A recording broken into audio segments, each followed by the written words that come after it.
जय हिंद दोस्तों, कैसे हैं आप सब लोग। दोस्तों आज के इस वीडियो में हम बात करेंगे श्री सोमनाथ महादेव मंदिर की, जो सभी डिटेल्स में दूंगा। सोमनाथ कैसे पहुँचे, सोमनाथ में आसपास होटल की सुविधा क्या है, सोमनाथ आसपास में कौन सी जगह पे अच्छी जगह पे विजिट करें और वगैरह सब डिटेल्स में दूंगा। तो चलिए वीडियो को स्टार्ट करते हैं।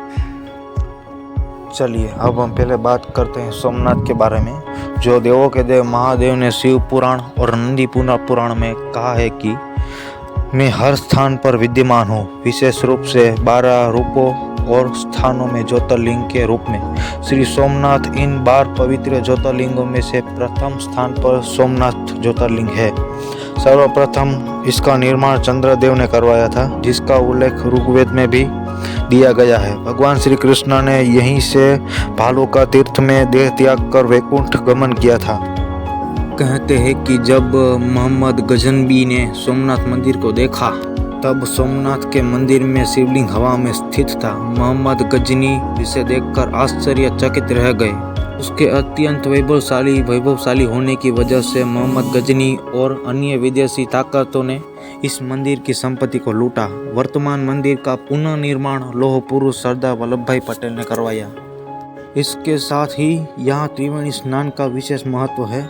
यहाँ पर 3 नदियाँ हैं पवित्र, हिरण, कपिला और सरस्वती का महासंगम होता है, त्रिवेणी संगम।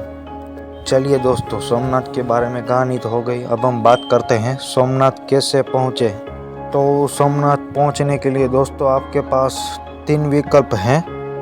तो दोस्तों पहले ऑप्शन की बात करते हैं फ्लाइट की।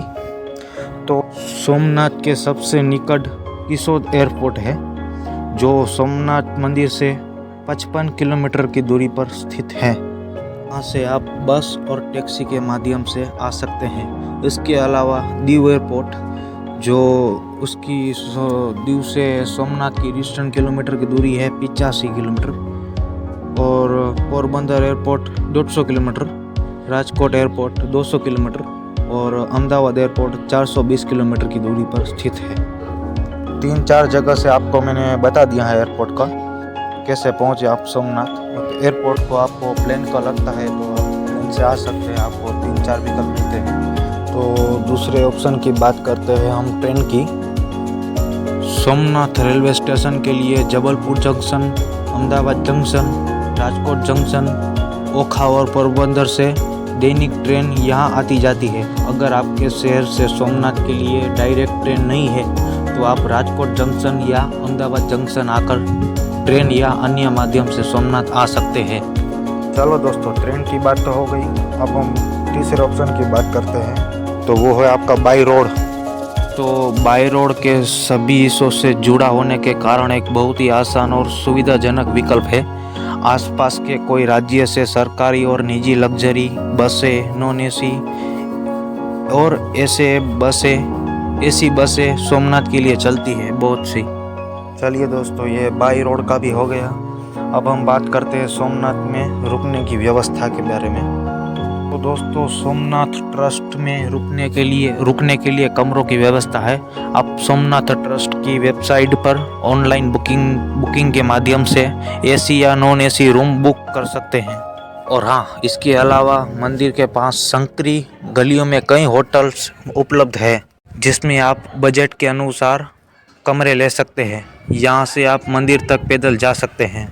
सोमनाथ मंदिर में सुरक्षा के कड़े इंतजाम है। दर्शन करने में लगभग 1 से 2 घंटे का समय लग जाता है। लाइन में लगने के बाद व्यर्थ की बातें करके समय नष्ट न करें।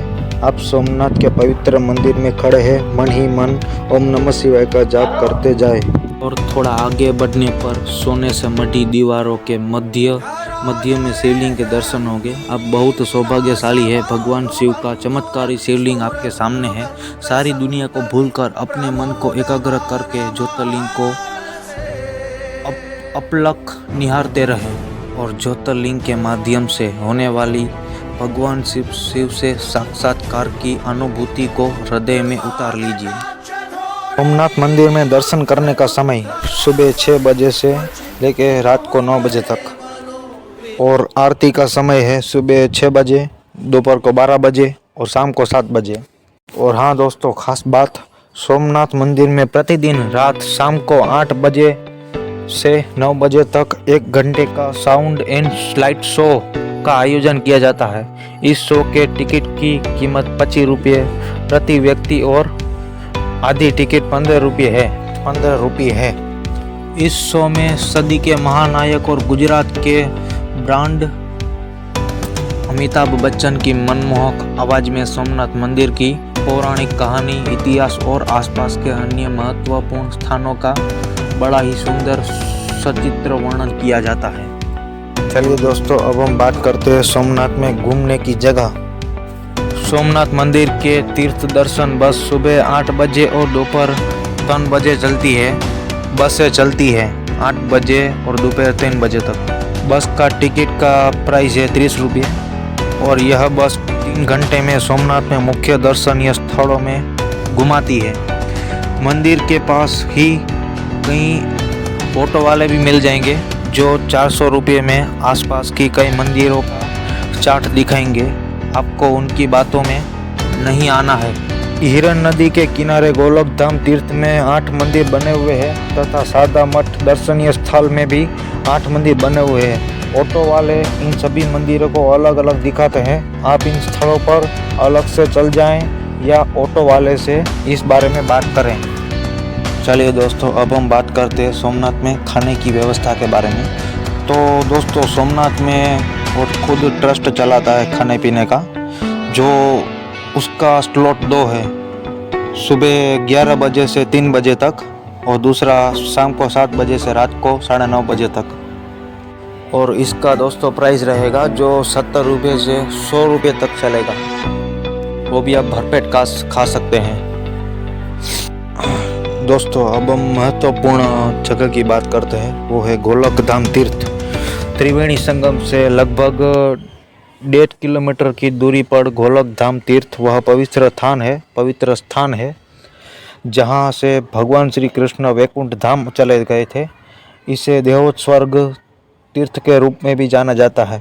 भागवत पुराण के अनुसार भालुका तीर्थ में भगवान कृष्ण के तलुई में व्याघ्र के तीर से घायल होने के बाद भगवान कृष्ण देव स्वर्ग की ओर कुछ किलोमीटर तक चले।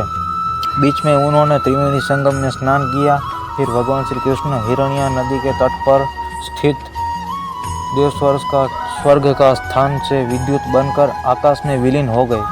यहाँ आपको श्री कृष्ण के पदचिन्ह दिखाई देंगे, जिन्हें भगवान श्री कृष्ण निजधाम प्राण लीला की दिव्य स्मृति के रूप में बनाया गया है। उसी समय श्री कृष्ण के बड़े भाई बलदेव जी ने भी अपना असली रूप शेषनाग का धारण किया और गुफा मार्ग से पाताल लोक को प्रस्थान कर गए। इस गुफा को दाऊजीनी गुफा कहा जाता है। यहाँ पर और भी कई मंदिर है, गीता मंदिर, लक्ष्मी नारायण मंदिर, श्री कृष्ण चरण पादुका, गोलोक घाट, काशी विश्वनाथ मंदिर, महाप्रभु जी बैठक, भीमनाथ मंदिर और बलदेव की गुफा बनी हुई है। तो चलिए दोस्तों, ये सब बात तो हो गई। अब हम लास्ट बात करते हैं खर्चे की। तो दोस्तों, सोमनाथ में आप घूमे, सोमनाथ के मंदिर के दर्शन किए, खाया पिया, होटल्स रखी, मंदिरों में सब गए आप, तो एक जन का आपका 1000 रुपये एक व्यक्ति का पड़ता है। और हाँ, नई फ्लाइट की मैंने गिनी है रुपीस, नई ट्रेन की, बाय रोड की, वो सब आपके ऊपर। बट सोमनाथ में आपको बताया है कि कितना खर्चा होगा, तो 1000 रुपये एक व्यक्ति का होगा। तो दोस्तों, ये था सब सोमनाथ यात्रा का वर्णन। उसके बावजूद भी आपको क्वेश्चन है तो आप मेरे इंस्टाग्राम के प्रोफाइल में क्वेश्चन कर सकते हैं, मैं आपको आंसर दे दूंगा।